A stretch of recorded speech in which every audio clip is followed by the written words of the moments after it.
আজকের অনুষ্ঠানে সম্মানিত সভাপতি, আইনজীবী ফোরাম সুপ্রিম কোর্ট ইউনিটের নবনিযুক্ত সভাপতি সঞ্চালক গাজী তৌহিদুল ইসলাম, অনুষ্ঠানের প্রধান অতিথি সিনিয়র অ্যাডভোকেট জয়নুল আবেদিন, আইনজীবী ফোরামের কেন্দ্রীয় কমিটির সভাপতি, বিশেষ অতিথি ব্যারিস্টার কায়সার কামাল, আইনজীবী ফোরামের মহাসচিব গাজী কামরুল ইসলাম সহ অন্যান্য নেতৃবৃন্দ, আসসালামু আলাইকুম। বরাবরের মতো আমি অত্যন্ত সাবজেক্ট ম্যাটারের উপর অত্যন্ত স্পেসিফিক বক্তব্য রাখব, আপনারা একটু দয়া করে শুনবেন।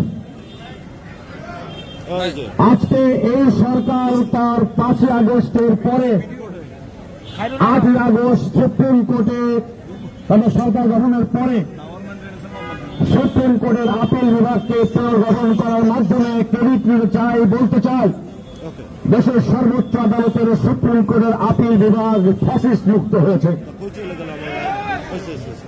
সরকারের কাছে একটা প্রশ্ন, এই ফ্যাসিস্টদের